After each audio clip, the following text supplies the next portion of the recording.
राजा राम, मैंने कहता था जिसका जो कार्य है वही कार्य उसे करते रहना चाहिए, नहीं तो ये शूद्र भी एक दिन अपना सर उठाकर हमको ज्ञान पढ़ाएंगे। राजा राम, तुमको असंगत कहेंगे। शंभुक, तुमने धर्म की मर्यादा का उल्लंघन किया है। मैंने किसी धर्म की मर्यादा का उल्लंघन नहीं किया है।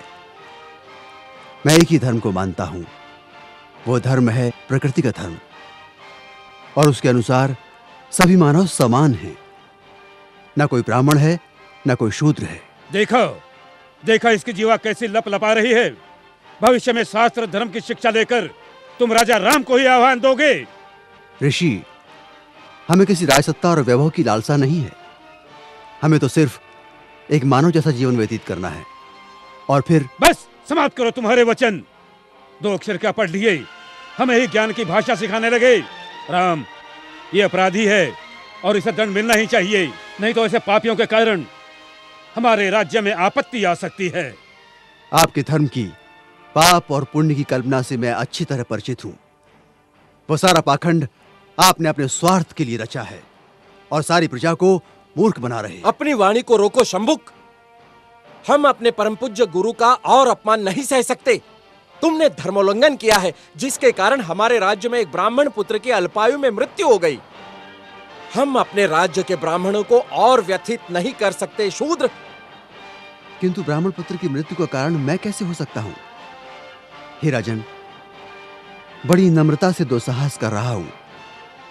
आप तनिक अपने मन दर्पण में झांक कर तो देखें, तो आपको पता चलेगा कि आज की और कल की आपकी छवियों में कितना अंतर पड़ा है। हे मर्यादा पुरुषोत्तम, प्रजा के अहंकार को कुछ क्षण के लिए त्याग कर तो देखो। मुझे स्वप्न में भी आशा नहीं थी कि देवताओं के मान्यवर दशरथ पुत्र राम का इतना नैतिक पतन हो जाएगा। किसी ने बस कह दिया तो आपके सोचने की शक्ति क्षीण हो गई। राजदंड की आड़ में ऋषियों का वध करने के लिए उद्युक्त हो गए। दोषी मैं नहीं राजा राम, अपितु ब्राह्मण पुत्र की मृत्यु के लिए दोषी आप हैं।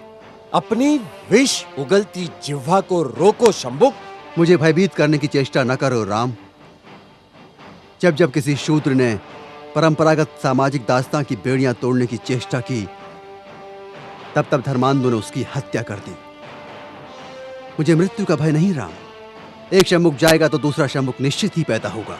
शंभुक, मैं राम, स्वाभिमान और स्वतंत्रता का लघु जीवन भी दास्ता और अपमान से भरे दीर्घायु से कई गुणा सुकर है। अब यदि एक भी शब्द तुम्हारे मुख से और निकला तो मैं सत्य हूं और सत्य की कभी मृत्यु नहीं होती।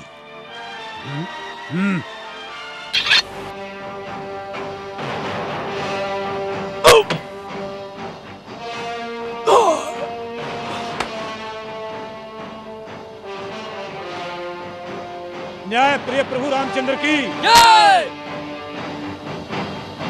न्याय प्रिय प्रभु रामचंद्र की जय। न्याय प्रिय प्रभु रामचंद्र की जय। न्याय प्रिय प्रभु रामचंद्र की जय। न्याय प्रिय प्रभु रामचंद्र की। करो, जय जयकार करो। ब्राह्मणों के जाल में फंसे श्री रामचंद्र की जय जयकार करो। कपट से बाली का वध करने वाले श्री रामचंद्र जी की जय जयकार करो। अपनी पत्नी का त्याग करने वाले श्री रामचंद्र की जय जयकार करो। महर्षि शंभुक का वध करने वाले राम की जय जयकार करो। करो, जय जयकार करो, ताकि इनके काले कारनामों पर पर्दा पड़ता रहे।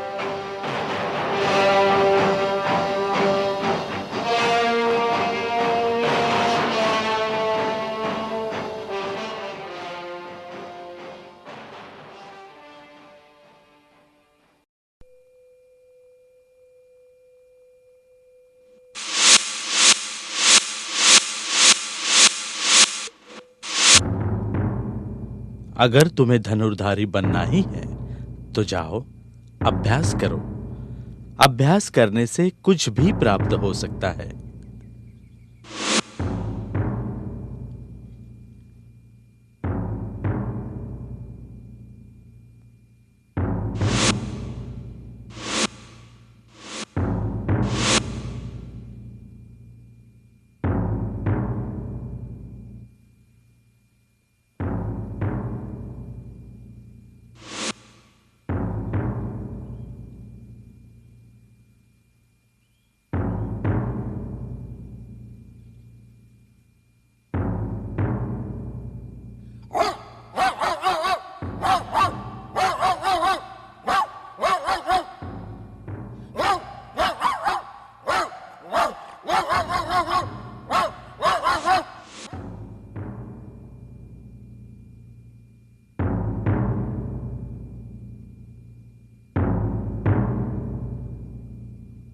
प्रिय अर्जुन, तुम्हारा प्रश्न बिल्कुल उचित है, किंतु युद्ध विद्या में योद्धा को युद्ध की संपूर्ण कलाओं में पारंगत होना चाहिए।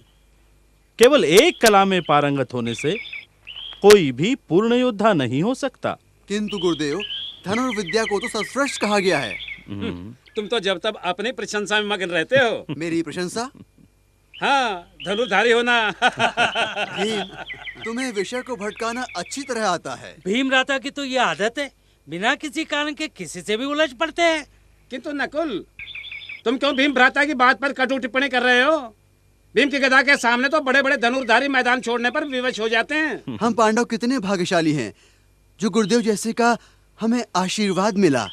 अर्जुन सत्य कह रहा है गुरुदेव, आपके विशेष प्रेम तथा वात्सल्य से ही हम पांडव सारे पृथ्वी स्थल पर अजय होंगे। मेरे प्रिय शिष्यों, मैंने हमेशा तुम सबको पुत्रवत माना है और तुम्हें शिक्षा देने हेतु अपनी संपूर्ण अस्त्र शस्त्र विद्या का भंडार तुम्हें सौंपा है, जो कौरवों के पास भी नहीं है। गुरुदेव, आश्चर्य! रक्त की एक बूंद भी नहीं, बिना क्षति पहुंचाए। गुरुदेव, ये कला आपने आज तक हमें नहीं सिखाई। अर्जुन, आज तक मैंने अपने मन और वचन से अपनी संपूर्ण विद्या का दान केवल तुम्ही लोगों को दिया है। पता नहीं कौन होगा ये धनुर्धारी। धनुर्विद्या का इतना श्रेष्ठ प्रदर्शन मैं भी प्रथमतः ही देख रहा हूं। ठीक है, आओ देखते हैं कौन है ये धनुर्धारी।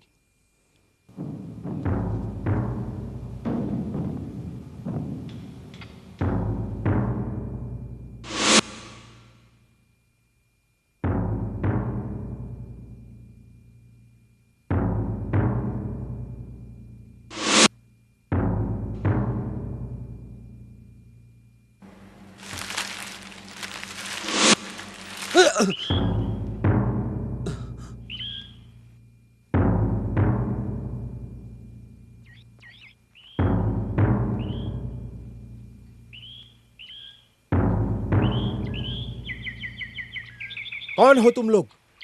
भद्र पुरुषों, तुम्हारे आगमन से मेरी एकाग्रता भंग हो रही है। मैं युधिष्ठिर, ये मेरे अनुज भीम, अर्जुन, नकुल और सहदेव। क्षमा चाहता हूं वीर पुरुषों, मुझे पता नहीं था कि आगंतुक आप लोग हैं। क्या उस कुत्ते का मुख तुमने ही? जी हां मान्यवर, वो मेरे अभ्यास की एकाग्रता को भंग कर रहा था। कहां से सीखी है ये कला? कौन है तुम्हारे गुरु? मेरे गुरु हैं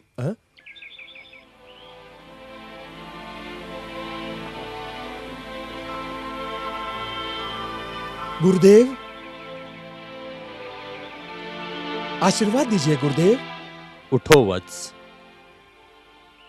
हे वीर पुरुष, कौन हो तुम? तुम्हारी कला का श्रेष्ठ प्रदर्शन देखकर हम प्रभावित हुए। धन्य भाग मेरे गुरुदेव, आप स्वयं चलकर मेरे अभ्यास स्थल तक आए। हे वीर धनुर्धारी, कहां से सीखी है तुमने ये कला? कौन है तुम्हारे गुरु? किस वंश के हो तुम? गुरुदेव, मेरा नाम एकलव्य है, मैं आदिवासी हूं। आदिवासी? आदिवासी और धनुर्विद्या? किसने सिखाई है तुम्हें ये विद्या? गुरुदेव, चलिए आप स्वयं उनके दर्शन कर लीजिए। चलिए गुरुदेव।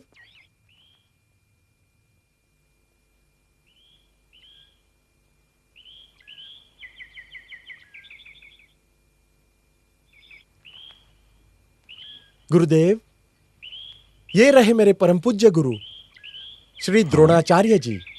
मैं और तुम्हारा गुरु? हाँ गुरुदेव, आप ही मेरे गुरु हैं। गुरुदेव, आपने तो हमें वचन दिया था, फिर ये विद्या इसे कैसे सिखाई? देखो एकलव्य, मैंने प्रत्यक्ष या अप्रत्यक्ष कभी भी तुम्हें धनुर्विद्या की शिक्षा नहीं दी।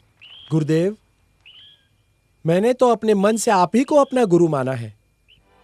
मेरा अंतर्मन सदा आप ही की पूजा करता आया है। गुरुदेव, यह आप ही की प्रतिकृति है। मेरे तो कुछ समझ में नहीं आ रहा है। एकलव्य, तुम ही सारा वृत्तांत विस्तार से कथन करो। गुरुदेव, आप भूल गए? स्मरण कीजिए, कुछ वर्ष पूर्व मैं आपके पास धनुर्विद्या प्राप्त करने की कामना लेकर आया था, किंतु आपने मुझे। गुरुदेव, सचमुच भूल गए मुझे? युद्ध कला में सबसे महत्वपूर्ण आयाम है एकाग्रता। योद्धा अगर एकाग्र चित्त हो तो गदा ही क्या, वो किसी भी शस्त्र का प्रयोग निपुणता से कर सकता है, विजय प्राप्त कर सकता है। आज तुम लोग मेरे समक्ष शस्त्र विहीन उपस्थित हो, क्योंकि विशेष प्रयोजन से मैंने तुम लोगों को निशस्त्र यहां बुलाया है, ताकि तुम लोग एकाग्र चित्त को प्रधानता दे सको। गुरुदेव, गुरुदेव, मैं आपसे एक याचना करने आया हूं। याचना? कैसी याचना? गुरुदेव, बचपन से ही मैं एक स्वप्न देखते आया हूं कि मैं सबसे बड़ा धनुर्धारी बनूं। गुरुदेव, मैं आपसे याचना करता हूं कि आप मुझे विद्यादान करें। उठो वत्स, सर्वप्रथम मुझे ये बताओ, तुम्हारा नाम क्या है? कौन हो तुम? किस वंश के हो? गुरुदेव, मेरा नाम एकलव्य है। मैं आदिवासी हूं। क्या? आदिवासी? क्या सेवा धर्म छोड़कर शूद्र क्षत्रिय बनेंगे? धर्म के विरुद्ध आचरण करेंगे? शूद्र होकर धर्मोल्लंघन का विचार भी मन में लाने का साहस कैसे कर रहे हो तुम? अब तो भ्राता अर्जुन, शूद्र भी तुम्हारे साथ धनुर्विद्या सीखने लगेंगे। भ्राता भीम, अब तुम भी सावधान हो जाओ, कहीं ऐसा ना हो कल कोई शूद्र गदा उठाए तुमको ही ललकारने लगे। देखो एकलव्य, धर्मानुरूप धनुर्विद्या सीखने का अधिकार केवल क्षत्रियों को है, और तुम्हें यह विद्या सिखाकर मैं धर्म के नियमों की बलि नहीं दे सकता। मेरा तुम्हें एक उचित सुझाव है, धनुर्विद्या सीखने का विचार तुम अपने मन से ही त्याग दो। किंतु गुरुदेव, मेरा स्वप्न। देखो एकलव्य, मैं विवश हूं, मैं तुम्हें अपना शिष्य नहीं बना सकता। अगर तुम्हें धनुर्धारी बनना ही है तो जाओ, अभ्यास करो। अभ्यास करने से